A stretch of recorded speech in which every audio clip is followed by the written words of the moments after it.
We are live streaming this event to 2 classrooms at the Dubois Center. So welcome everyone who is in Uptown Charlotte. I'm so thrilled to welcome everybody to our first lecture of the series entitled New South Meets Global South. I'll just make some brief remarks and hand the mic to Nadia Anderson to introduce our illustrious speaker who's come here all the way from Paraguay. So very warm welcome to you, Juanca. But first, I just want to offer some thanks. So first, I want to thank Nadia Anderson and also Mark Manak. And although they're not here with us in person, Elena Vasquez and Julio Diarte, all of whom have worked to organize and envision and now host this year's lecture series about the New South and the Global South and how there are opportunities to connect these two realms and study the relationships between them.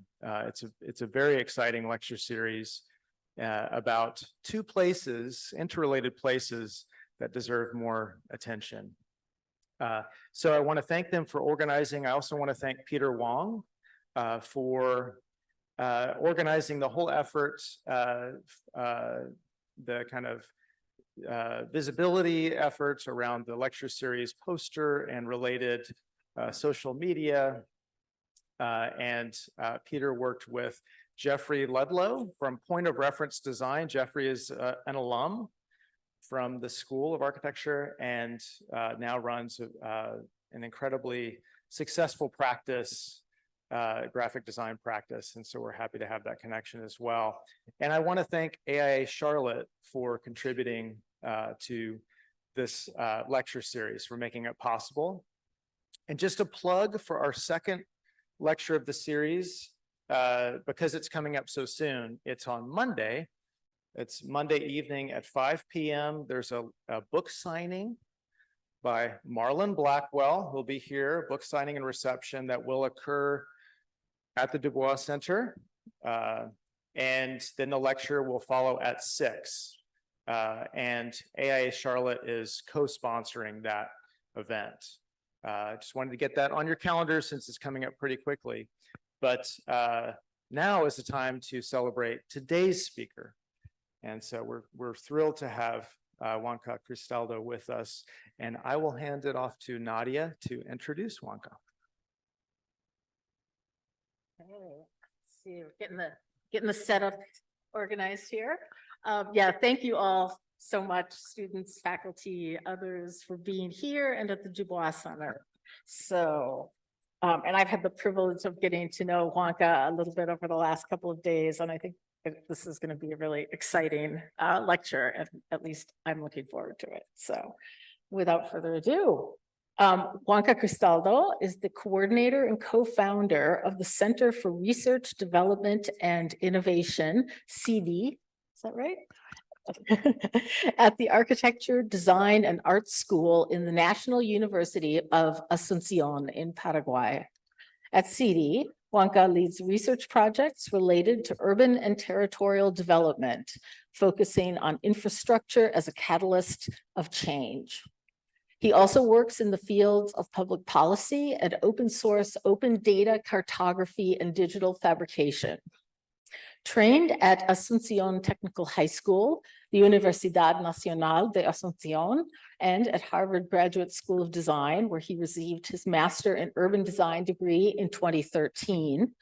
Juanca has fostered partners for the Paraguayan Ministry of Urbanism and Housing, IADB Lab Cities Alliance. He has taught courses at the Universidad Politécnica de Catalunya and the Universidad Nacional de Asunción, and participated in conferences and lectures at, among others, Penn State, the University of Pennsylvania, Harvard GSD, and Oxford University. Juanca has also been awarded with the Fulbright and Fundación Carolina scholarships, among other distinctions in the field, as well as a number of competitive research grants from Paraguay's National Council on Science and Technology. He helps NGOs, public sector institutions, and multilateral cooperation agencies to implement urban projects and public policies, developing innovative methodologies focused on the realities, challenges, and opportunities of the Global South. Juanca is also an avid cyclist, runner, and reader who lives in Fernando de la Mora, Paraguay. So please help me welcome Juan Carlos Cristaldo. Thank you, guys.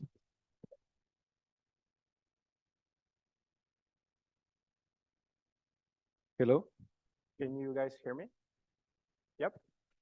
So, hello. I think so. Yeah. So, thank you, Nadia. Thanks to all the team. Very honored to be here. Humble. And very thankful for your time and your attention. So I guess this afternoon I'm going to try to share some of the things we do, some of the things we care about, and try to explain why do we find them important and relevant, and then try to see if we can find connections to your realities, perhaps. Let me see this. Okay, so first of all, this is a great way to start a presentation. Everybody will be excited. We're going to kind of look at a dictionary. But since the title of my lecture is Representation and Existence or Inexistence, I wanted to bring forward these words. So first of all, what is the etymological root of representation?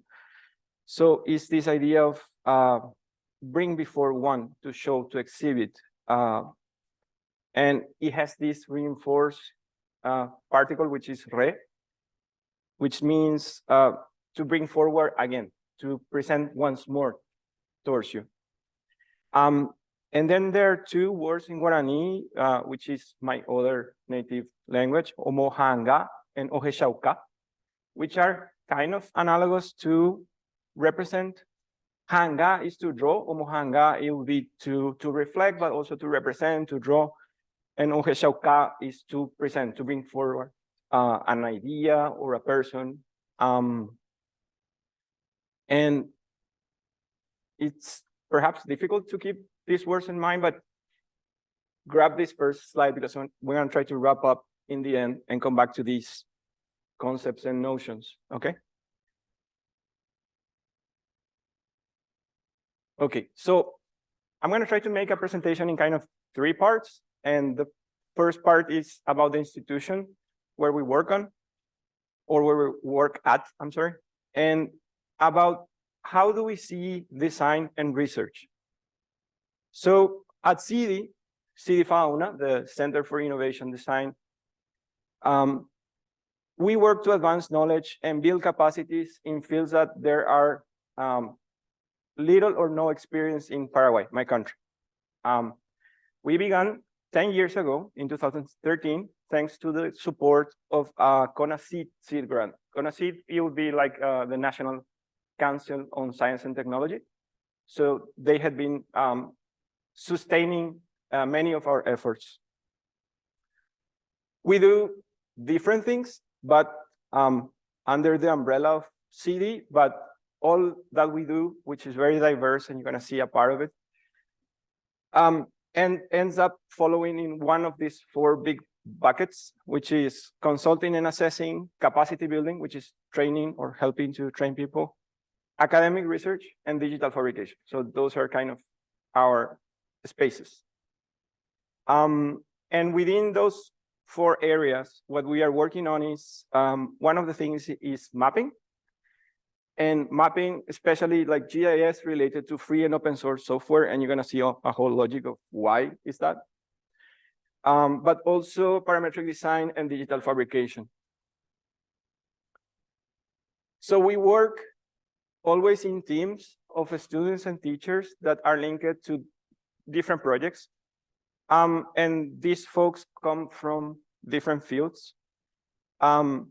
but they share certain characteristics, like total lack of social life, for instance, and a multidisciplinary approach or interest, an intellectual generosity or a tolerance to go out of your comfort zone. So that's kind of how the members of the team are. So a large part of what we do have digital results, like books and publications still, but we also prototype things, furniture, pavilions, real scale objects. And of course, as researchers, we are very committed to publish both our work and the work of our students. So that's a little bit about us. As Nadia was explaining, we are part of the FADA, which is the School of Architecture, Design, and Arts in the National University. And this second part or whatever, it will be about how do we see design and research, right? So a couple of introductory concepts. So first, we part from the view or the idea that we live in a world that is fundamentally shaped by human hand at this moment, right? Like literally all of it. This has been studied by many scholars. Professor Neil Brenner, for instance, has this idea of urban theory without an outside. And that can sound like, I don't know, an academic concept perhaps, or a possibility or a sci-fi idea. But in reality, the human footprint is larger than the planet at this point. So what you're seeing in the screen is Wayfinder. This is a project of Steve Wozniak to keep track of satellites and trash on space. So when you launch something, you actually have to plan not to hit on anything else. So like the point being, human footprint is larger than the world right now.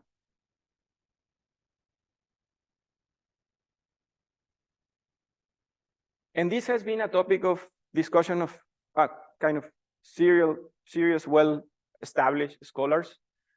So what you have on the left, the urban age in question is Neil Brenner and Christian Schmidt's one famous paper discussing this whole idea of the urban age, and like more than half of the world is living in cities and more people will live in cities, et cetera, et cetera, et cetera. And the whole claim they're making is that it's not so much that more than X% of the world is living in cities, but that the entire world is urbanized and transformed.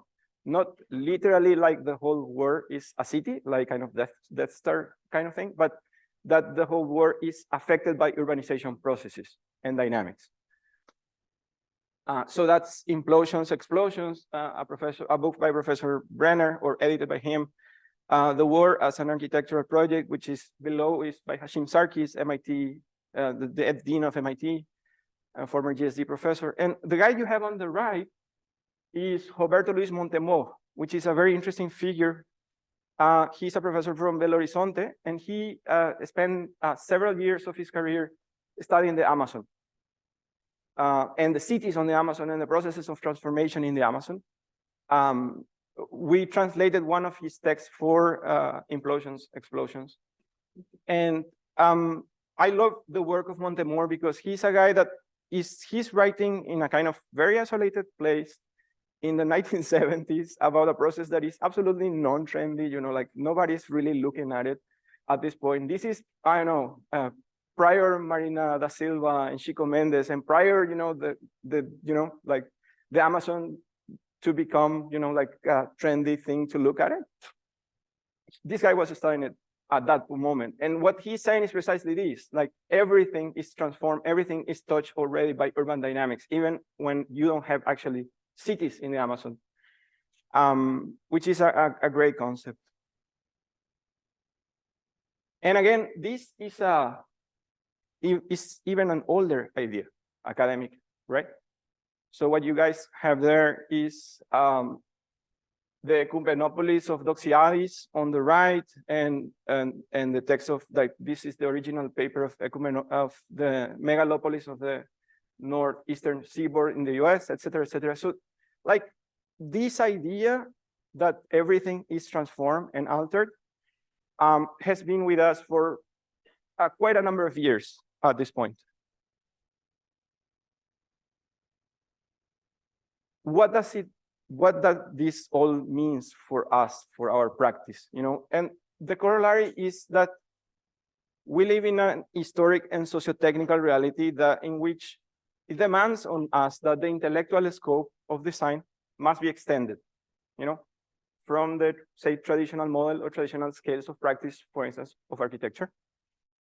Considering that the scope of applied design has extended already, you know. Again, this might sound new, but it isn't. So this is, again, if you think on the, say, architecture of the engineers during the Industrial Revolution, or the whole claim of Rem Koolhaas about Manhattan and the skyscrapers versus Le Corbusier, like, this is, you know, like, reality has preceded what we are doing or reflecting upon as architects, you know? So right now, it's not crazy to think about design in kind of global scale. So what we aspire to do is to embrace a multi-scalar approach to design and to research interest. Like, we try to move across scales, and you're gonna see that. Oh, sorry. So operationally, for us, we begin with electronic designs and programming, object design, furniture design, mechanical design.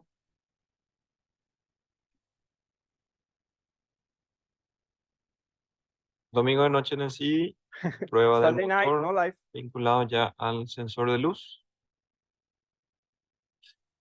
A medida que hay menos luz, el motor se mueve, más luz, el motor se mueve de vuelta. Y Very unimpressive, I guess, but this is what happened in the shades already.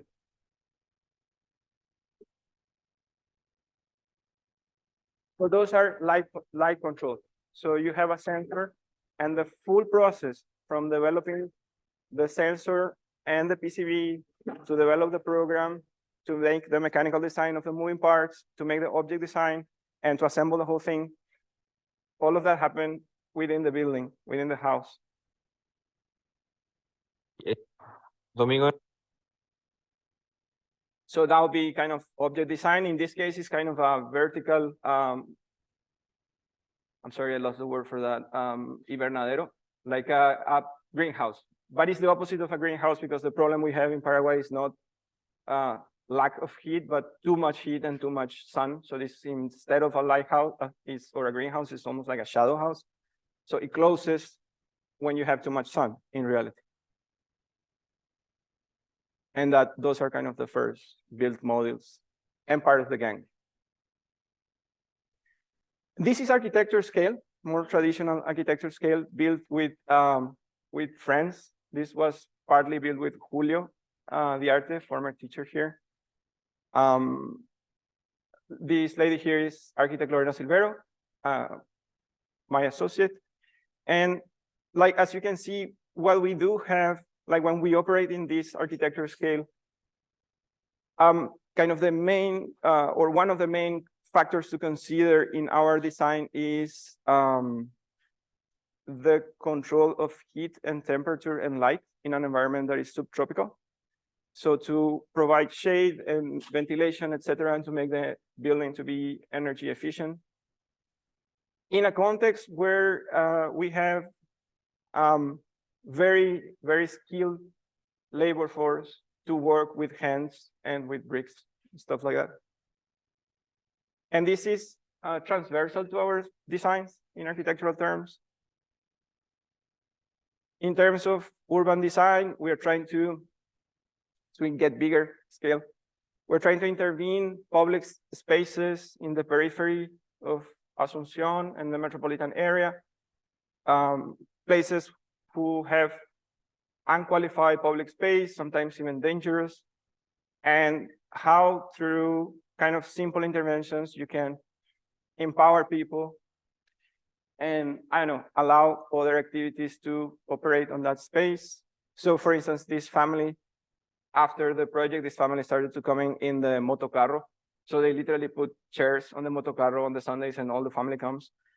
Or kind of the food truck, or even just the simple act of crossing with more safety.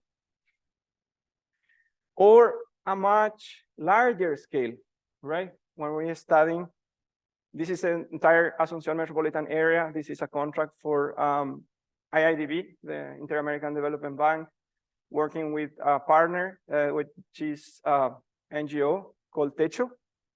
Techo is in Latin America is a big NGO. They began in Chile and they have operation in many countries now. And what we are doing here is a mapping process of slums and impoverished communities. And this specific slide is an overlap of the position of those communities vis-a-vis the risk of flooding.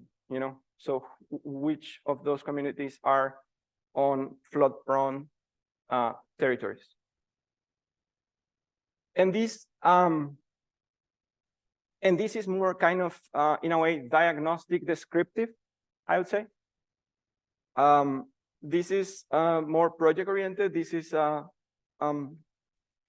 commission by Itaipu, the large hydroelectric dam that we share with Brazil.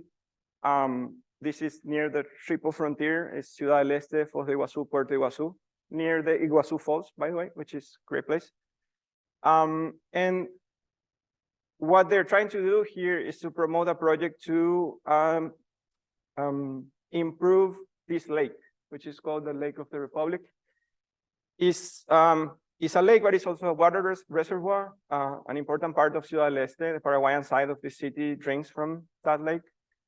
And then this, I guess, was a conversation we had with some of you yesterday, is that one of the characteristics of urban design is that you have to move up and down in scales until you can find, I guess, two critical scales. One is the scale of understanding, and the second is the scale of action. So like, what is the scale that actually allows you to interact productively and understand the problem?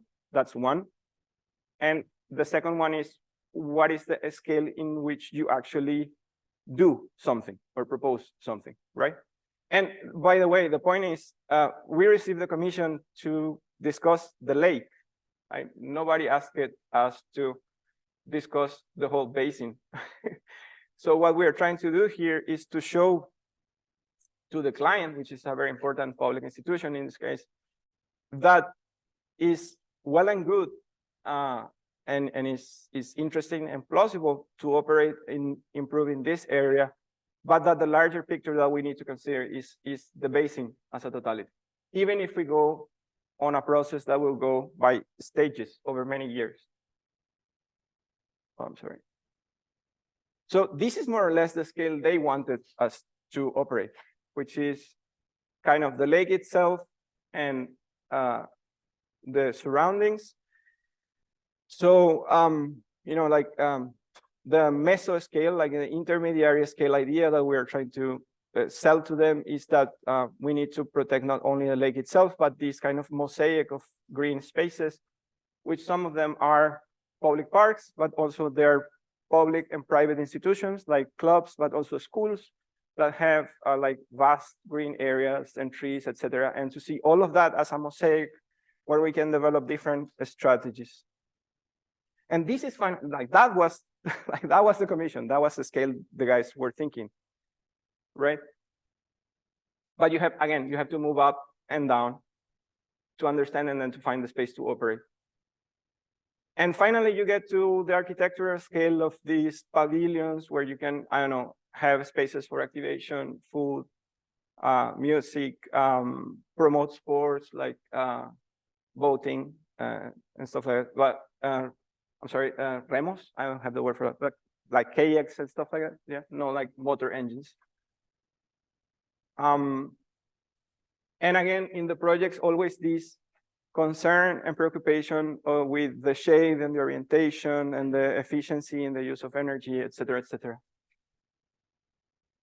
And as Nadia was mentioning, sometimes this field of practice becomes non-spatial, objectual. So sometimes you are called to discuss policies, right?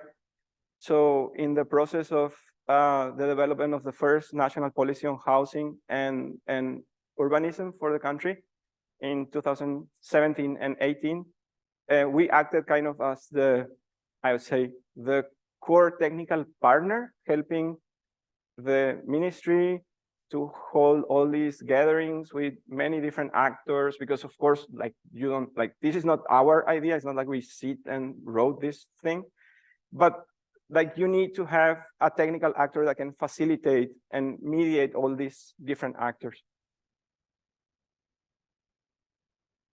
So,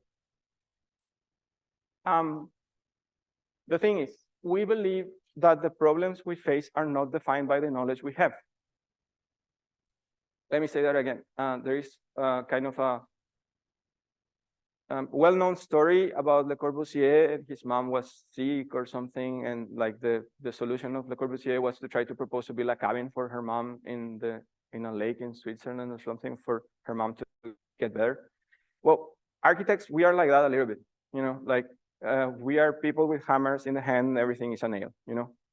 And what we are trying to propose is the idea that the problems do not get defined but those things we know. They are defined by their inherent logics. And then disciplinary boundaries, which have many pragmatic and logic reasons to exist, like being one, specialization, life is too short. Second, like liability, legal responsibility. There are tons of good reasons, you know, to have disciplinary boundaries. However, those are not the core of our concerns. Like we try to shift, you know. And empirically, how do you do that? Like, how do you actually do that? So I think there are two, we have, you know, across time stumbled upon two main things that we can do. One is methodological triangulation, which means on the same object, to use methods, expertise, and techniques from different fields, say from geography, sociology, urban studies, urban design, architecture, et cetera, et cetera, et cetera, right? So that would be one way, which is kind of, at least for people who are in urban studies, is relatively natural to say, like, you know, like this methodological triangulation, because we have one foot in social sciences and one foot on design sometimes. Kind of myself, as a researcher, I'm a researcher in social sciences, like that. Like if you go to the National Council of Sciences, like that, that's kind of my tag, you know. For instance, I'm not under art and humanities, or I'm not under engineering and technologies, which an architect could perfectly be under those two spaces. And the second is the combination of radical cooperation and continuous expansion of personal knowledge. So like, again, life is short. You're never gonna know and learn everything you need to, so you need to team up. That's one part of it. And the other part, which is an invitation also for you, is to continuously push the boundaries of what, say, an architect or one designer or planner or artist or whatever allegedly do. Like push the boundary personally as much as you can. So if any practice is to be relevant, we believe that it must be global. If not in the scope, which doesn't mean to, you know, like build a thing in Saudi Arabia, you know, like 1,000 kilometers. It doesn't need to be big, you know, but it needs to be vast in the amplitude of ideas and the will to open up to a comprehension of broader implications. So how is the world affecting our work, and how is our work affecting the world, right? And at the same time, it needs to be deeply rooted, right? And this is one of these, it looks like a paradox, but it's one of these things like you cannot really seriously choose, you know? It's like you have to be passionate, but you have to be disciplined, you know, in a way. So you have to have this wide aperture of interest, and then at the same time, being able to be deeply, deeply local, you know, to know your history and the processes that shape your country, your city, your region. And As a result, but this has to do with our lack of social skills. You know, our center is always the periphery, the edge. So we are always peripheral. And this periphery or edge may be a sociocultural edge. So, you know, identify yourself as a mestizo, as a Latin or whatever.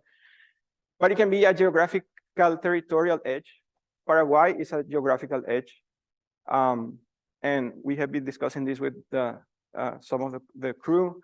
Paraguay, like Uruguay, like Barcelona, like Romania, has this condition of being a buffer state and in between states, like a small state between bigger states, right?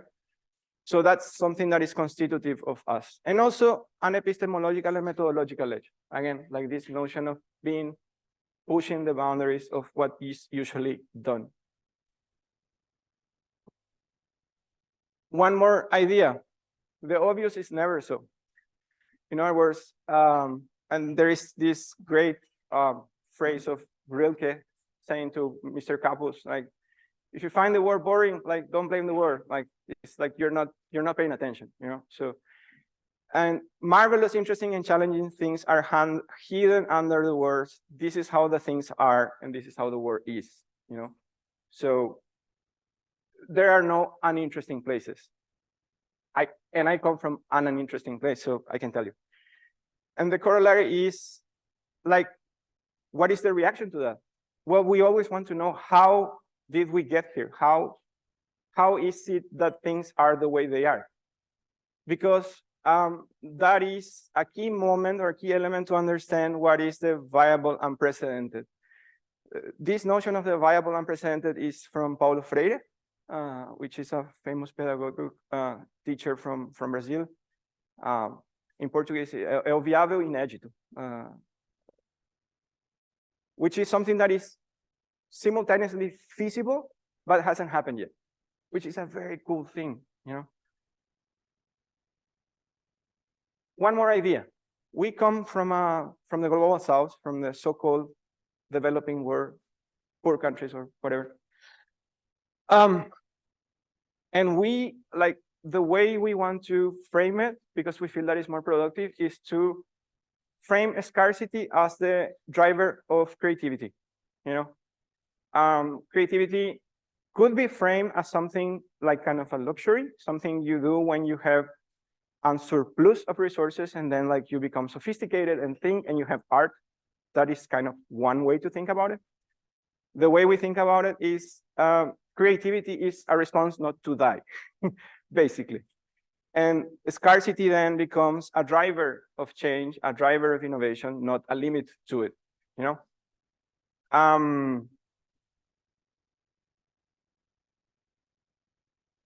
And we believe in this, that higher forms of creativity have always allowed to overcome scarcity and limits. And this is everywhere. This becomes even, I don't know, with food, you know? And that there is a great elegance in doing more with less and an increasing efficiency. And we are very keen to do this and to explain this concept and to talk about this concept that I don't know if it resonates here in Charlotte, but in Paraguayan context, it resonates a lot in the sense that we are a country that is enamored with the idea that we cannot do certain things because we don't have the resources, which to a certain point is true. To a certain point is true. But we also believe that there is a situation of a kind of psychological block, you know, like when you're used to describe yourself as a poor society that cannot do things because you don't have access to X, Y, or Z, and that's your departure point, you activate some kind of self-blocking mechanisms, you know, okay? Not to say that injustice doesn't exist, not to say that poverty doesn't exist, they painfully do exist, you know, but we want to try to reframe scarcity as a driver of change and innovation and as a blocker, right? And again, you would say, well, that's all good and good, but like, how do you do it, right? Like, how do you do cool things if you don't have resources or whatever? Which is a valid question. And for us, we have come with this kind of 3 steps. So everything we do, we try to do it collaboratively, accumulatively, and incremental. Okay, so that's kind of the, in a way, the recipe, the algorithm. And the difference between accumulative and incremental is say quantitative versus quality, right? So accumulative is like we map one city and we map one more and we map one more, et cetera, et cetera. Incremental is like we learn to do different things. We are able this year to do things we were not last year, right? So there is a qualitative change on the improvement. Okay. Now what I came to talk to you about, which is the cartography and the links to representation and existence and to be there or not to be there. So Paraguay, and I should say, I guess, Paraguay and all post-colonial countries in a way, and its cartographic past, and a following kind of few questions or topics like who represents, like who is making the maps, for what purpose, how are the techniques of representations transferred or taught, and what are the implications in everyday life. Okay, so this is my country, kind of this part, that's Paraguay, between the Paraguay River and the Paraná River, huge river, the La Plata River Basin, which is a huge, it's like the Mississippi Basin, a huge continental river. So you have Buenos Aires down here, Asunción, the capital of my country here, Ciudad del Este, one of the projects of Itaipu is here. This humongous thing is just a bit of Brazil. And like you can recognize Sao Paulo over there, like over 20 million people living. And this is Uruguay, this is Montevideo. So that's my part of the world, that's where I live, that's my neighborhood. And the thing is, this is a territory of late articulation, like that's how we could describe it. So it came to be as nation states lately. So I'm not even gonna go to there, but like what you see is a kind of timeline of the formation of the states from the colonial period to today. And the story goes that all our territories were divided between the Portuguese Empire and the Spaniard Empire, right? And Paraguay and Uruguay were kind of frontier territories, constantly in dispute, constantly changing hands. Even in this process, there is like a 60-year period gap where the two crowns of Portugal and Spain become one and the same.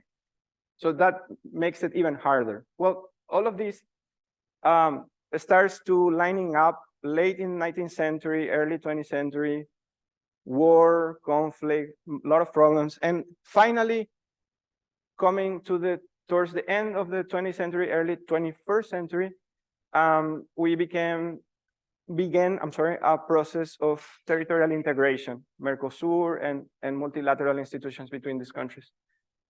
Okay. And these are two pieces of historical cartography. So this in part answer the question of who is drawing the maps, right? When you're a colony, like you're generally portrayed from the outside, you're portrayed by the imperial power who, quote unquote, owns you, right? So you have two maps here. This is Felix da Sara on the left, Mouchet on the right. This is already on the independent period. And you get to see the two rivers that I show you, the Paraguay River here, the Paraná River there. And of course, the first maps are heavily distorted. One of the things that happen when you are portrayed from the outside is that you are portrayed with limitations. Some of them are technical, some of them are distance, whatever, like so. You are distorted. And societies who only have a distorted representation of themselves, of us, you know, they tend to believe in those representations. So being able to self-represent is a very, very important thing. Second thing, why are they doing this maps? Like, to what purpose? Is kind of scientific knowledge? Is the advance of a humanitarian cause? Is multi-finalitary planning? Well, no. In general, it's economic exploitation or military control. Look, that's why you do. And to be fair, like there is a strong link between cartography and political power. Historically, mapping is a complex and expensive technological process, normally done by states, with two main purposes: taxation and control of territory.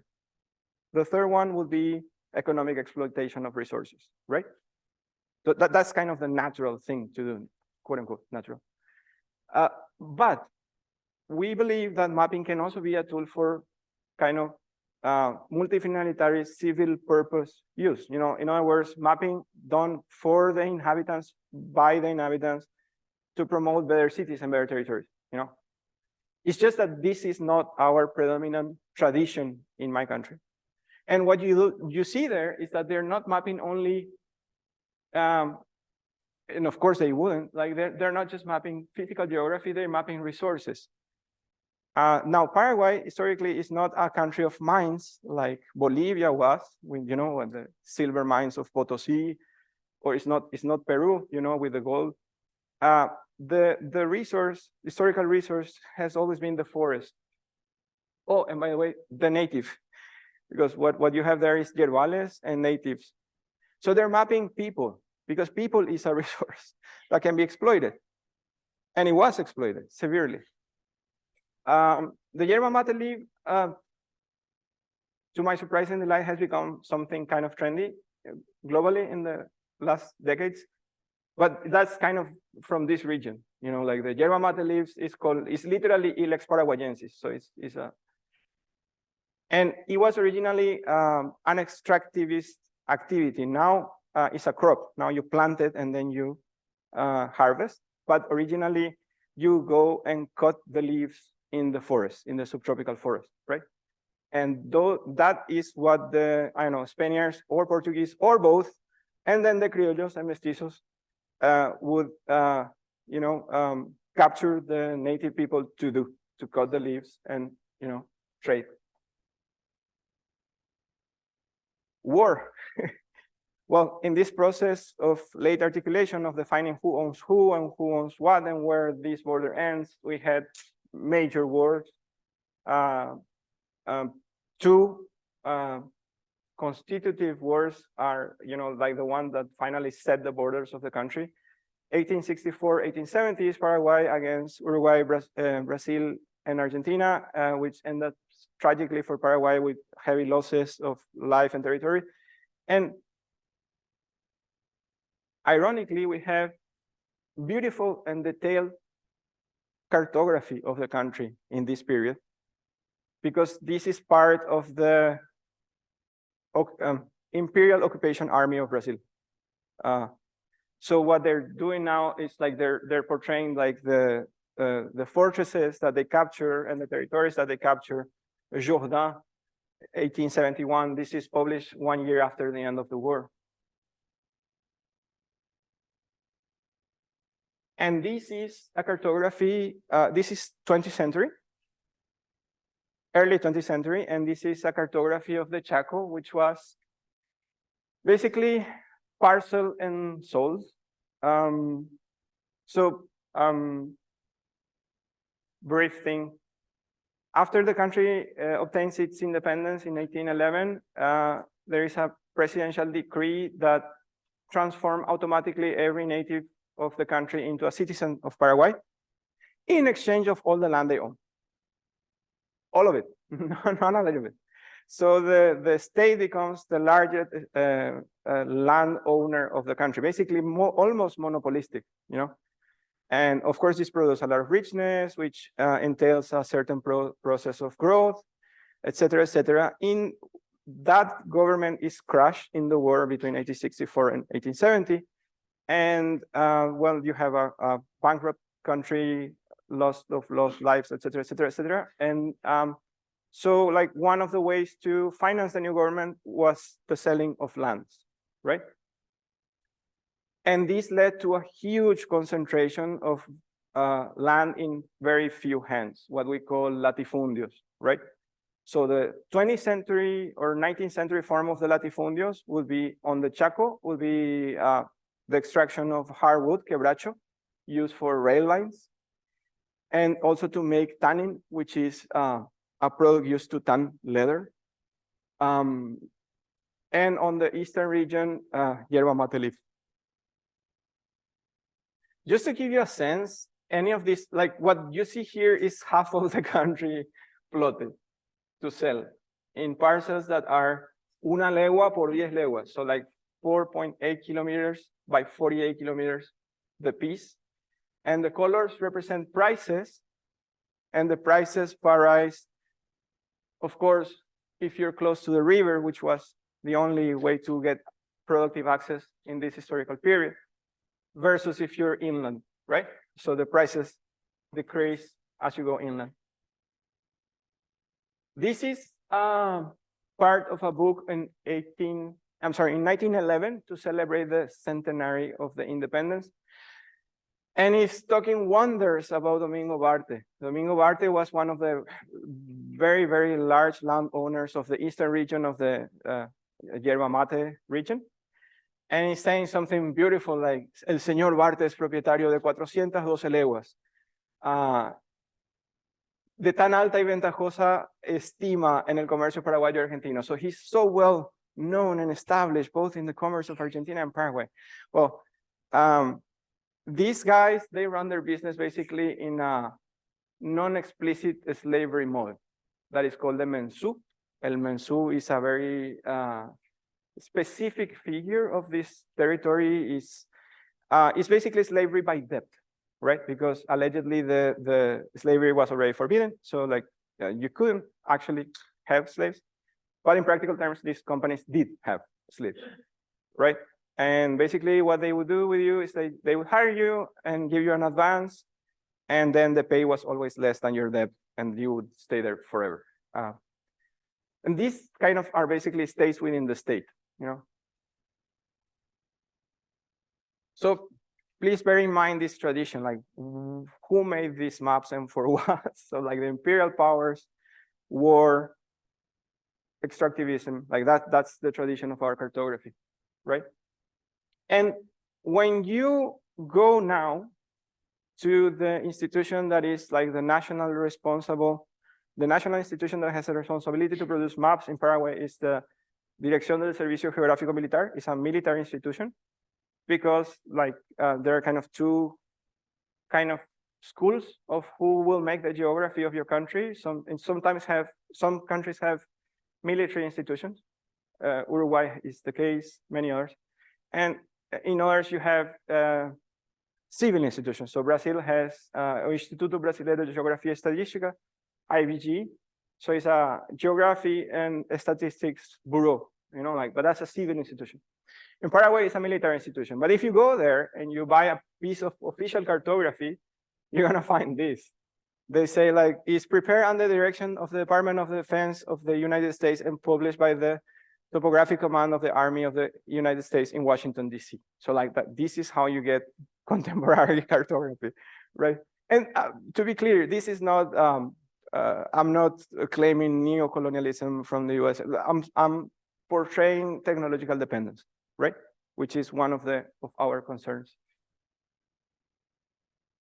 And always at this point, when we talk about these things, at some point, somebody kind of raised a hand and said, well, Hankan, you know, like, it's okay, all right, all good, you know, like our country, you know, we lack many different things, like, and well, you know, we don't do this because we don't have money for making good maps, you know, like we don't have the technical capacity or the technological capacity. And we disagree because that's InVio, that's a non-profit that is a holding from Capeco and very different, like it's the agricultural industrial complex in a way, producing soybean and wheat and everything. And they have crop by crop, year by year, 3 times a year, they have a national scale mapping of the soybean production, right? So we do have the resources and we do have the technical skills when we want to. But this is the same country that says that does not know how many slums we have in the country because it's too difficult to map them. Like, we don't know. How could we know? You know, like such a complex technical problem. And one final consideration also. So like, this is the contemporary world. So like there's not even anymore that the more active agents for producing maps are national states. Today, they're private companies, right? And I use Google Maps to go anywhere, so like that's fine. But my point is, what happens when the only provider or the main provider of geospatial information for an entire country is a private institution?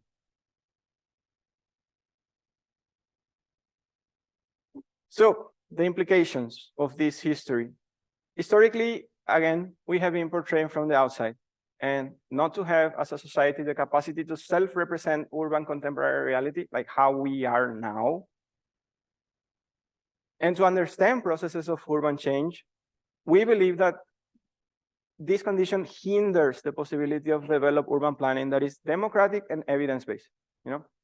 Basically, everybody's just saying whatever they want because we don't really have clear evidence or reading. And these areas, as different as social housing, environmental planning, protection of native lands, or even more mundane things like taxation or commercial development, are negatively affected by the present situation. And this is characteristic of Paraguay and many, many other countries in the global south. So we are looking for the viable and present, like what can we do vis-a-vis this situation. So these are some of the gang members working at CIDi. And what we are working on now, one of the projects is called Atlas Urbano del Paraguay. And what we're gonna do is we're gonna end up mapping all the cities in the country, and we're going step by step. What we're mapping now is kind of the main national corridor, main national urban corridor between the capital and the Ciudad del Este region, like near Itaipú, So that has 12 cities, out of which 9 are already mapped fully, and each one of those cities is one student, and each one of those students develop the mapping of an entire city plus one methodology.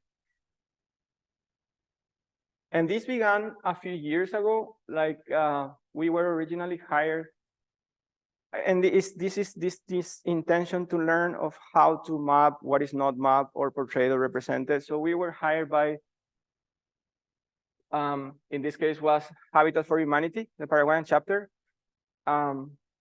They were working with IADB again in a barrio called Chacarita, which is kind of an historical, it's a historic and economically impoverished community near downtown, near the historic downtown of the city. So that was our first experience of mapping an entire community like that. And it was again a triangulation of methods, drones, drawing by hand, taking measures, taking pictures house by house, in order to produce these kind of quantitative and qualitative descriptions of the neighborhood and orient the project. We then elaborate a paper talking about the process called Being on the Map, and this was published in the USP, which is the Universidad of São Paulo. I'm sorry. And these are the regions we are now mapping, right? Like this stretch here from Asunción to Ciudad del Este. These are the first 6 cities from Itagua to San José de los Arroyos, which we map. And now, like this is like 3 years ago, we're now mapping bordering cities, between Brazil and Paraguay. Again, one of them is related to an infrastructural corridor. A new bridge is being built here between Paraguay and Brazil, and an east-west corridor will go across the Chaco. So we are studying all these bordering cities, which are kind of very relevant and interesting. So what you see there is the before and after of what was available in a platform called OpenStreetMap for our cities between 2019 and 2020. And basically what you see is going from almost 0 to basically the entire city. we were talking yesterday about like, what do we mean when we say that there is no maps in Paraguay? Like, there is a national cadastre service, and what happened is that they only have information to the plot level. They don't have information on the built form or masses of vegetation or artificial water bodies like reservoirs and pools and things like that. So the purpose is to have this kind of high-level granular description of all the cities in this corridor. And to do that, like that is kind of the objective, and the constraint was to do everything with open source software that has zero cost except for the effort of learning. So we start working with Java OpenStreetMap to do the base mapping, Mapillary, which is photo mapping using this kind of like the GoPro 360 cameras, like the ones that, you know, the bikers and people who, I know, sports camera. Then tagging, which is adding a description of, you know, number of floors, uses, state of conservation, so on and so forth, and then produce the thematic maps in Quantum GIS, and then to start in conclusion. To give you a sense of the size of the work, just in those first 6 cities in 1 year, the guys mapped more than 50,000 entities, you know, more than 50,000 polygons. So that would be one example of the kind of effort we are doing to produce a cartography that is not related to these notions of either military control, colonialism, extractivism, etc. But that can be done by anybody. You know, you could take these methods to the simplest municipality, the simplest town hall in the city, and teach them. And as long as you have a reasonably medium range computer and a internet access that doesn't crash so much, like you're gonna make it, like you can do it. Like this is not, like you don't need high resources to do it in any way. The quality of the information is quite good though, you know, it's quite good information with very modest means. So this is Asunción, the capital. The metropolitan area is like 2 million people. The capital itself is around 500,000 or so. And we live nearby this meandric river, a little bit like the Mississippi. Large floodplains, slow and meandering river. And of course, you have many poor communities living in the interface between city and river, and those people inhabit a territory that is flood-prone, etc. So 2 very short examples of things we did there. This is a discussion of the historic district of Asunción. This was made as a collaboration with Ecosistema Urbano, the architects José Luis Vallejo and Belinda Tato, which are kind of Spaniard, Madrid and Boston-based studio. So they won a competition in Asunción to develop a project to improve the conditions of downtown, which is 300 hectares of territory, not small. And part of the main responsibility that we had there was to foster this kind of base mapping, because the project of Belinda and Jose Luis, which it was and is great, it was based on kind of general strategies. So say like they have a strategy to they call it urban catalyzers, to grab, say, unused buildings or empty buildings and repurpose them to activate the urban fabric. But then you have, like, that's a great concept, but then you have to know where you can do that, you know? And you actually have to know the number of and where they are and who's the owner, etc. So basically what we did was we divided the 300 hectares in quadrants, and we set up teams, and we went up taking a picture facade per facade, you know, to recognize the conditions. And to take these metrics, you know, like how many heritage buildings, how many unused buildings, how many surface not being utilized, how many square meters of empty plots, et cetera, and all in the effort to repurpose buildings like that. And I think one of the great findings of the study, it was that like we had like almost 200,000 square meters of unused built space in downtown, right? And presently, like one of the challenges and debates we have in the city is that part of the people who are living in the flood-prone areas, like allegedly the government like is like, we don't have where to put them, like, because we don't have land, quote unquote. And what has been implemented are projects that are basically covering all the wetlands to create artificial elevated land and then to put people there. And for us, it's kind of a false choice or alternative between, I don't know, environmental sustainability and social justice, because actually we do have land. It's not so much an issue of creating land, but an issue of managing land that exists already. This is, again, the work we did with Techo, which is the mapping of all the slums and poor communities in the entire metropolitan area. And what you see on the left, again, is a methodological problem. Like, so, and there are many layers of that. So like, how do you study, like, what is the grid that you use as pixel of analysis? How do you study that? How do you define what a slum is, you know, to be able to quantify after? And then like after like extensive discussion and work and everything, we can come up with that kind of high-level description of the entire metropolitan area. And then also in a much finer degree, you know, like literally building by building, you can know within one specific community which buildings are, you know, better conserved and which buildings are derelicted or abandoned, where do you have more consolidation, where you have less, which buildings are more exposed to risk and which are not, you know.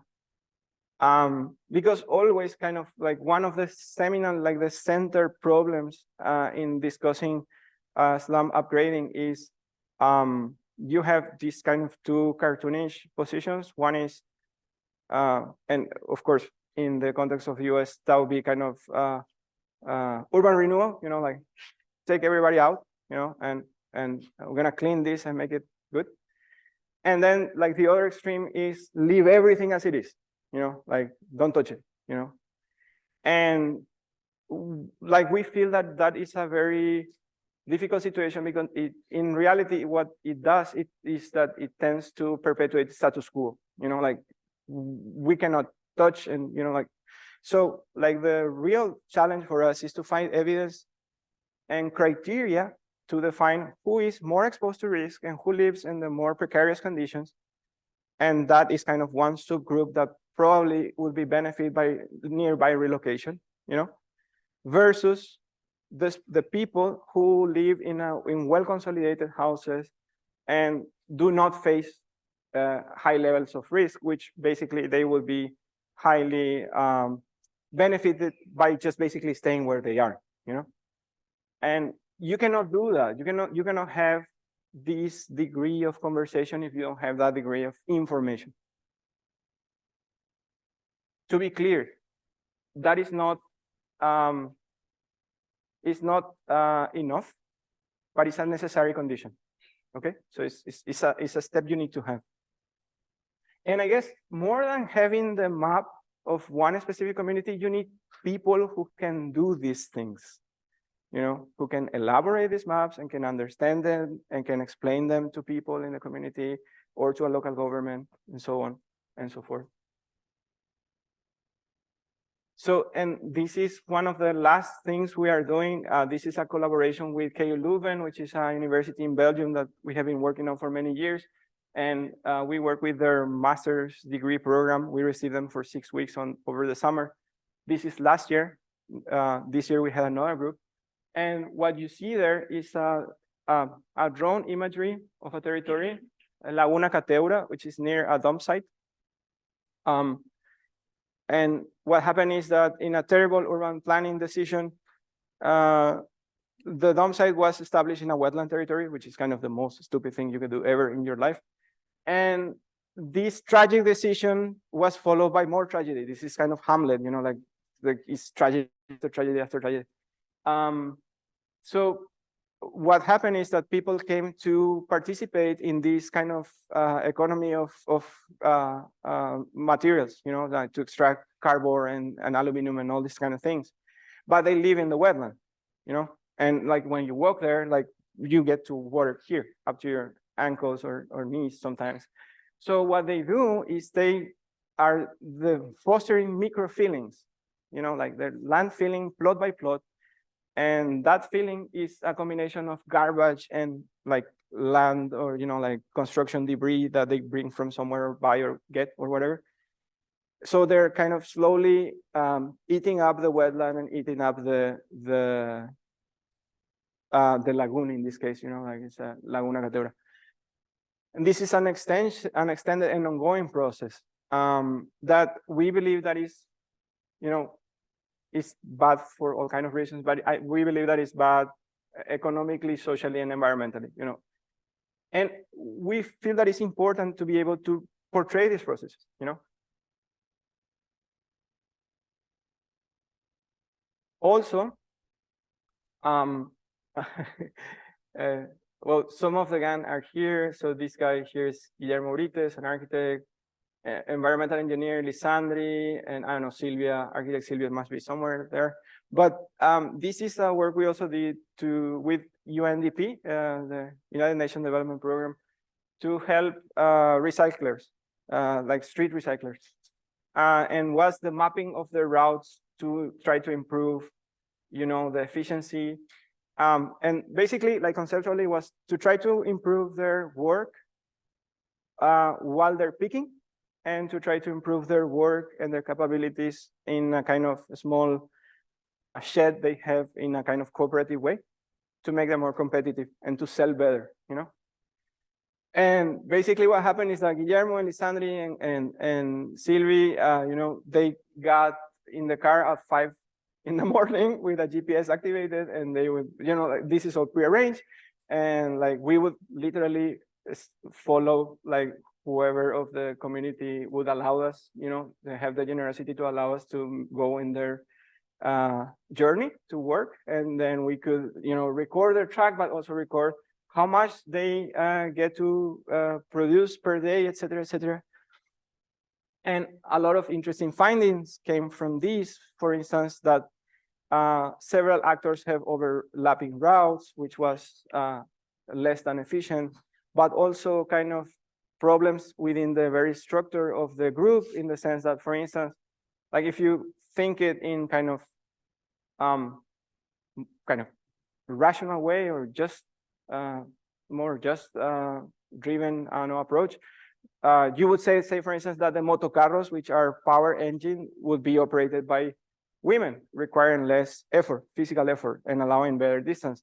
But in general, no, kind of in a very machista thing.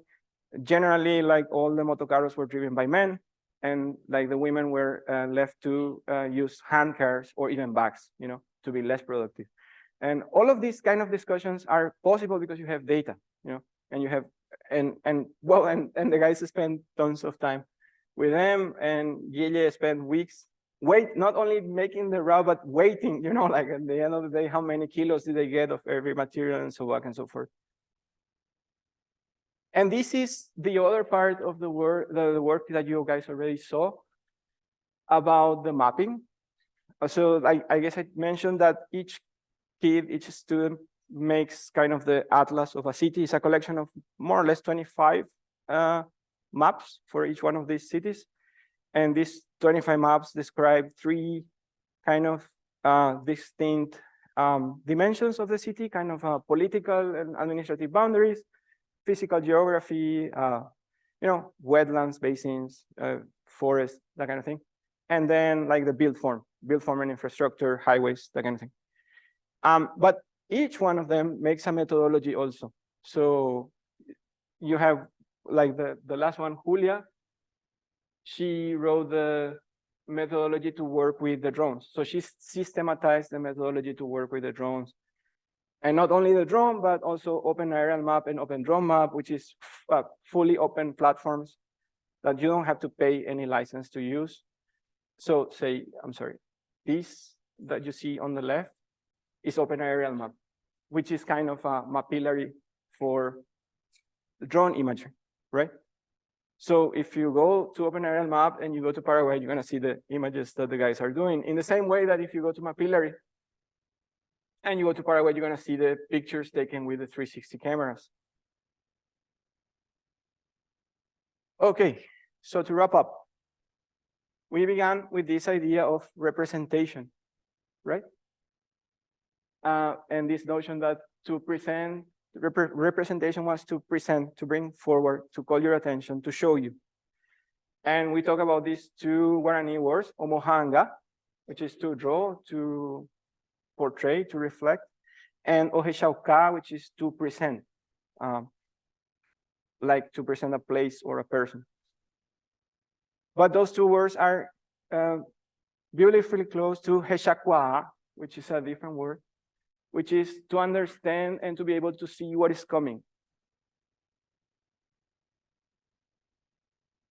So our work and findings suggest that we need to be represented, both politically and graphically, in cartography and in voting, in political process, etc.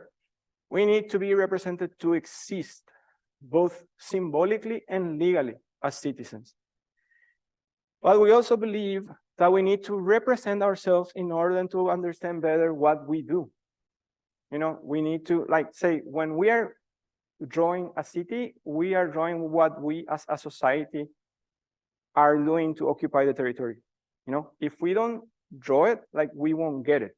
It's like having or not having an X-ray or an MRI. Like, there are things that you cannot get to see without certain tools, no matter how much attention you pay.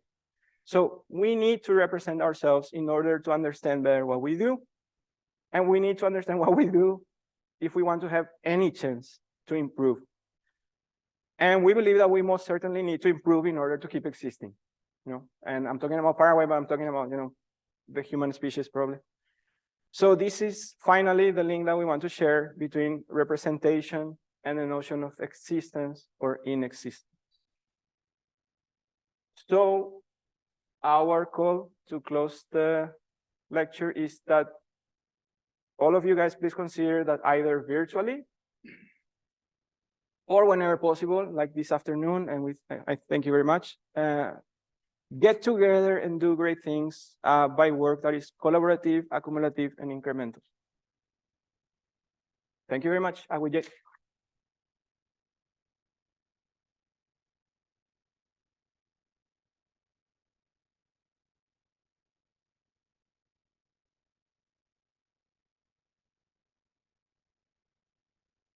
Let's see. Okay, so we're going to open this up for questions. To help with audio for those at the Dubois Center and also for our recording, because this will eventually be recorded on the college YouTube channel. I've got a microphone, so I can run around and ask you to speak into the mic for the recording. Okay, so we'll open up. Thank you for the floor. patience, guys. Pass along. Yeah. Okay, here, I'm just going to hand this to you. Hi, thank you. So I was just curious about how AI is kind of integrating into your practice. I know, like, in the last few years, there's been a lot of push for like there's been a lot more open access resources in AI and cartography.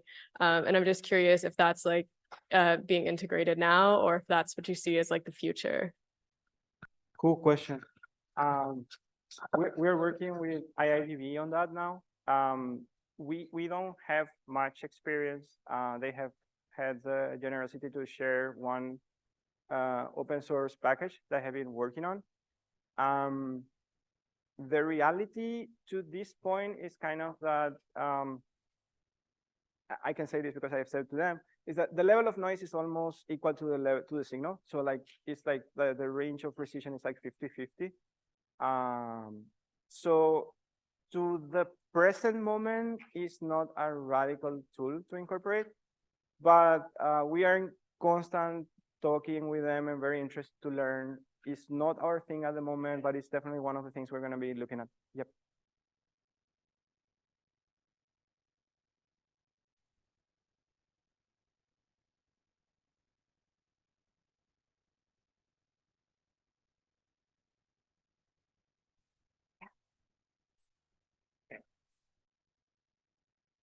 How important was for you the field measures that you make for every map? So like the field measures that you go to the city and then take pictures with the drone. How important was that during the process instead of like looking for pictures like in Google Maps or maybe like some things that you already have instead of like going to the place? That's a great question. Yeah, totally. I'm sorry, and that's bias, context bias on my part. Paraguay and many other countries of the global south do not have kind of Google Street View. Like we don't, like there is no coverage. So the thing is, we needed to find a way, like we were kind of working very well with kind of the Maxar imagery and the JOSM, which is the Java OpenStreetMap module, you know, to make kind of the roof plan of, you know, the build form. But we needed a method to, you know, assign all the other tags, which are height, activities, quality of conservation, all of it. The whole range of descriptive tags, and we needed data gathering. So that was why we started to do the kind of massive use of the GoPro 360. And we then learned that Detroit is actually using a very similar method, not specifically the GoPros, but definitely Mapillary for urban monitoring, and you know, and to see how urban change is happening. Yep. You have one over there.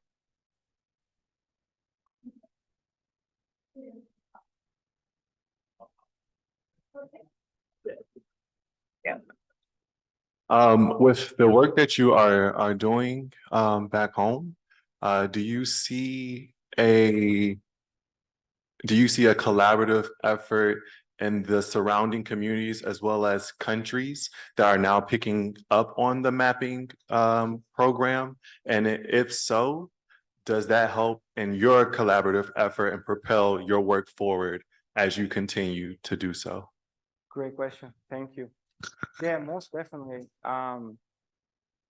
OpenStreetMap has like a community of fans. So like all of kind of almost like any kind of open source for thing has like his accolades, like I don't know, Linux or whatever. So yeah, there is a Latin American community of OpenStreetMap.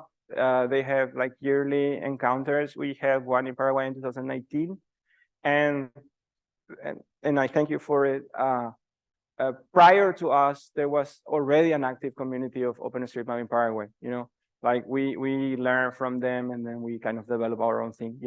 Yeah, for sure. And regarding kind of other forms of international cooperation, one thing that precisely derived from that event in 2019 is that we get in touch with an organization that is called Youth Mappers, that is kind of supported by the State Department. And then the kids develop the local chapter, in the first local chapter in Paraguay. So CIDi is kind of first in a few things. So it's the first Fab Lab, is the first Youth Mapper chapter, whatever.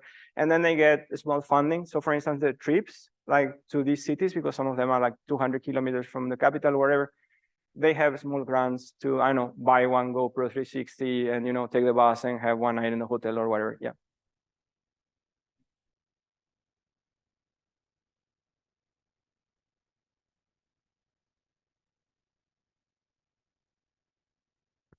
Sorry, I'll get to you in a second. I actually have a mapping resources related question. And I don't know, what's available where.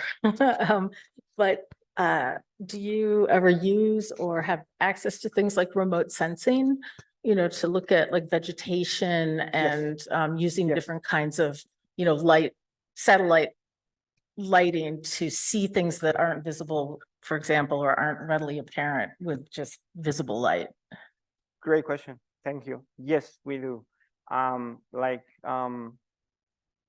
Yeah, that is called yes, remote sensing, right? And like that's normally based on satellite imagery, and like some of the global coverage are like there are digital elevation models, like the basin models you saw, like the well, like the whatever is the basin for certain creek or whatever, that is derived from a digital elevation model.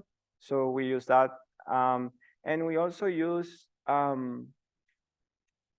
remote sensing for detecting larger patterns of change. In other words, like normally, like what you guys saw here today was kind of urban scale. Like you can actually read, the blocks or even sometimes the roof size of the buildings, etc. But when you are, I don't know, in the US it would be like when you're studying a full state, like that scale is inappropriate and the tools are inadequate. And in that scale, I didn't show you anything of that today, but most certainly sensory remote detection is extremely useful in that larger scale. And what we are doing now are basically three things with sensory, like remote sensing. So one is loss of forest, especially in the Chaco region. We are doing extension of urban footprint, and we are doing changes in wetlands. Those are kind of the three topics we studied through that tool. Yeah.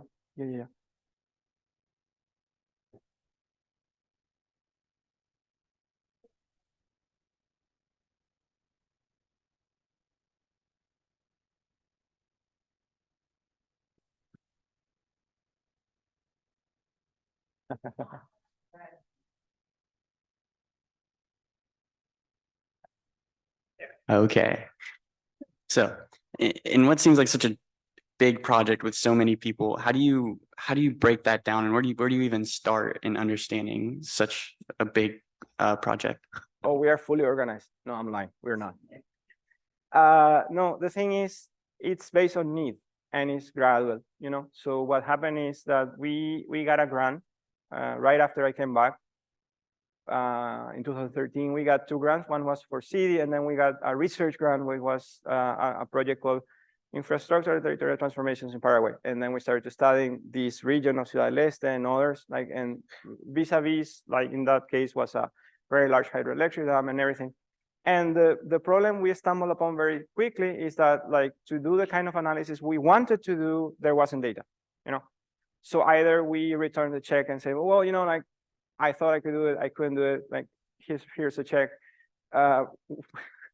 We had to figure out how to, and we had to figure out quickly, cheaply, but good, precise, and with the level of quality that was required. And then we started tinkering with OSM extremely inefficiently in the beginning, and then it kind of take it from there. Then we map these three regions, and then we kind of have some experience. This is kind of almost 9 months of tinkering and working. So what we did then was we created an optative course in the school for mapping. It's called Herramientas de Mapeo Territorial con Software Libre, like tools for territorial mapping with free software, FOSS, free and open source software. So we created this course, and then all of us social inadjusted people, we found each other and became friends.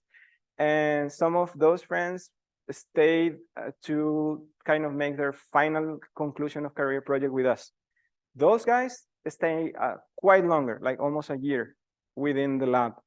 And those guys are the ones who are each one of them making one city, one city, one method. So that's kind of the logic. One person, one city, one method, you know. As to why we pick those cities, again, like the first corridor is the corridor between the capital and the border with Brazil, and that's the most important urban corridor in the country. So like those, we have 255 cities and counting in the country, but if you map well, those 12 or 10, like you have like more than half of the population of the country represented.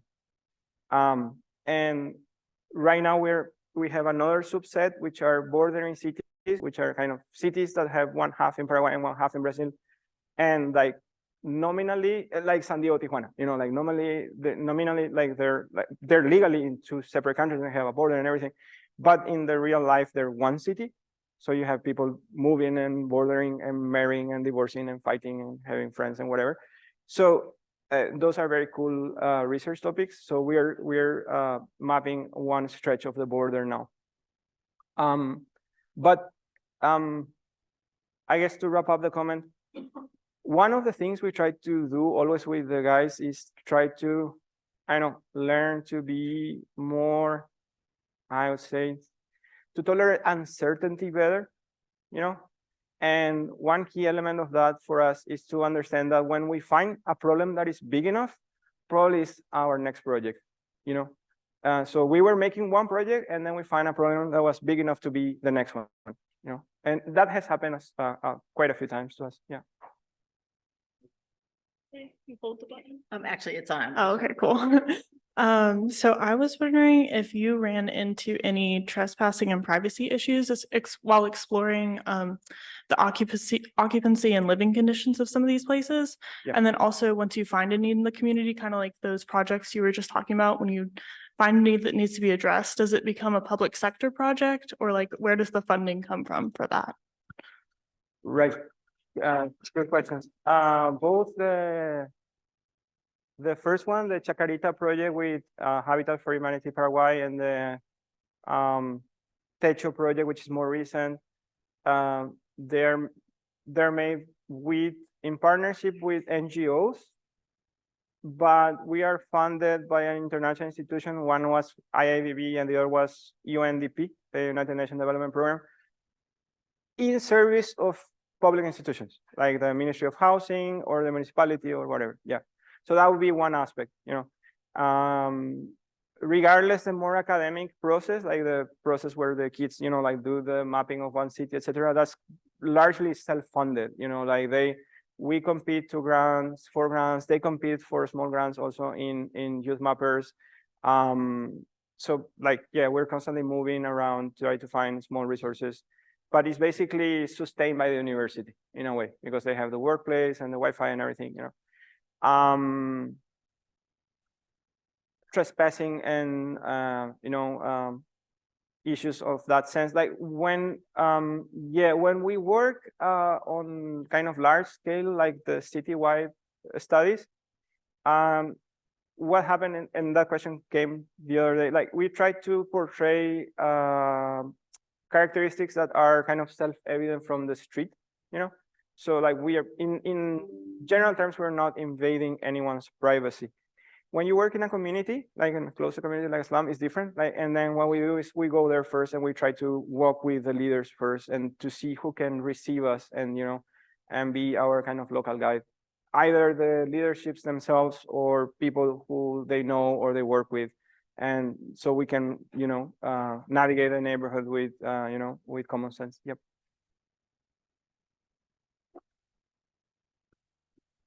Thank you. Great. Well, just going to close us out here so we can head off to studio, but really want to thank you, Juanca. And just to make a comment, earlier you talked about scarcity as a kind of common reality and a mindset and how to work with scarcity.